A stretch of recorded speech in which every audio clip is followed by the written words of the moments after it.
Media में कहानी ठीक दशकों पुरानी उस कहानी यानी शेर आया की तर्ज पर चली है।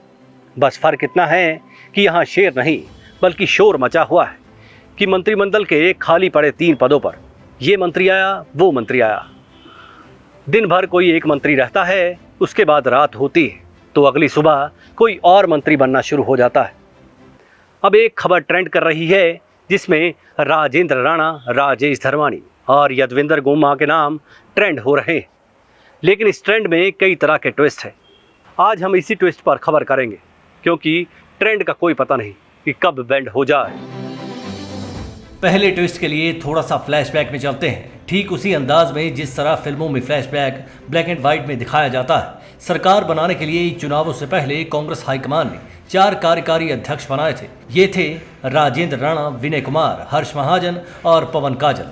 हर्ष और काजल चुनावों से ठीक पहले कार्यकारी अध्यक्ष की कुर्सी को गिराकर भाजपा को खड़ा करने के लिए कांग्रेस को बाय बाय कह गए। फिर बचे 2 राजेंद्र राणा और विनय कुमार। यहाँ पर फ्लैशबैक खत्म करते हैं और चलते हैं कांग्रेस के उस रंगीन दौर में जहाँ राणा और विनय बेरंग होकर रह गए हैं।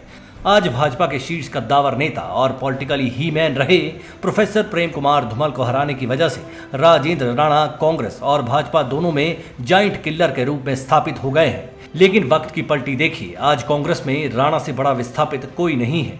बचे दूसरे विनय कुमार, तीसरी दफा के एमएलए तो जरूर हैं लेकिन सरकार में कहीं के नहीं रहे। अब ट्विस्ट देखिए, राणा की मंत्रिमंडल में ताजपोशी के लिए हिमाचल सरकार राजी नहीं बताई जा रही, जबकि हाईकमान के एक बड़े नेता इस बात पर अड़े हुए हैं कि अगर राणा की एंट्री नहीं तो मंत्रिमंडल में विस्तार भी नहीं होगा। राणा को जरूर लो, फिर बकाया जिस मर्जी को कैबिनेट में बिठाते रहो। पेंच बस यही अड़ा हुआ है। अब विनय कुमार के ट्विस्ट पर भी नजर घुमा लीजिए। शिमला में चली हुई टैक्सी यूनियन की जंग ने विनय कुमार की सियासी तलवार को धार दे दी है। शिमला में बैठी सरकार सिरमौर में फंस गई है। लोकसभा चुनाव सरकार के सिर पर हैं और अब विनय कुमार की दावेदारी भी। सवाल ये है कि विनय की दावेदारी सरकार में कैसे बन रही है। इसमें एक जातिगत आधार का ट्विस्ट आ गया है। विनय कुमार अनुसूचित जाति से संबंधित हैं। हाईकमान की भी ये मांग है कि कैबिनेट में एससी कैटेगरी को हिस्सेदारी दी जाए। अब सवाल उठता है कि इसी कैटेगरी से स्वास्थ्य मंत्री कर्नल धनीराम शांडिल शिमला संसदीय क्षेत्र से कैबिनेट में बैठे हैं, तो हल ये बताया जा रहा है कि उनको एआईसीसी में जल्द होने वाले बदलाव के तहत किसी सम्मानजनक पद पर बिठाकर विनय से कैबिनेट पद पर रिप्लेस किया जा सकता है। अब बात करते हैं दूसरे ट्विस्ट की, जो अनुसूचित जाति फैक्टर के साथ कांगड़ा में जुड़ा हुआ है।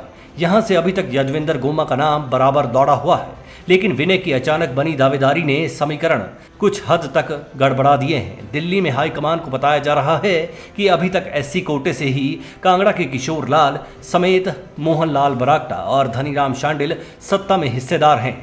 कांगड़ा चंबा एससी कैटेगरी की आबादी जो 16 से 18% है, उस लिहाज से यहाँ हिस्सेदारी पहले ही ज़्यादा है, क्योंकि कांगड़ा में ब्राह्मण, राजपूत और अन्य समुदायों का हिस्सा अभी तक पूरा नहीं हुआ है। ऐसे में एक बार फिर वही पुराना ट्विस्ट रिफ्रेश कर दिया गया है, जिसमें गोमा को प्रदेश अध्यक्ष बनाने की बात चल रही थी। खबर का एक हिस्सा ये भी है कि एससी कोटे से पीसीसी चीफ की कुर्सी पर अब गोमा के साथ साथ विनोद सुल्तानपुरी और भौरन से सुरेश कुमार के नाम भी रेस में हैं। लेकिन क्षेत्रीय संतुलन के हिसाब से हमीरपुर संसदीय क्षेत्र से सीएम और डिप्टी सीएम पहले ही हैं। अगर सुरेश कुमार को ये जिम्मा दिया जाता है तो सरकार और संगठन दोनों हमीरपुर से सिमट कर रह जाएंगे, जबकि विनोद सुल्तानपुरी का मौजूदा कद केंद्र में अलग अलग तर्कों से काटा जा रहा है।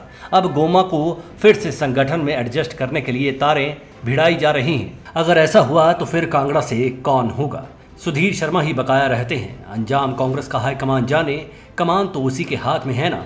तो देख लिया ना आपने ट्रेंड के सामने ट्विस्ट किस तरह से सियासत को फिसलन पर धकेल रहा है। यही वजह है कि दिल्ली में अभी तक सब अड़ गया है। नेगोशिएशन का दौर चला हुआ है। अराउंड द टेबल बातें रखी जा रही हैं, पर दाद देनी होगी राजेंद्र राणा की। धूमल के बाद अब वे कांग्रेसियों के लिए भी जाइंट किलर से कम नहीं माने जा सकते। खैर, मंत्रिमंडल के ट्रेंड कब बैंड यानी तोड़ मुड़ जाते हैं ये पता नहीं चलता। Manish Kaul, black and white news.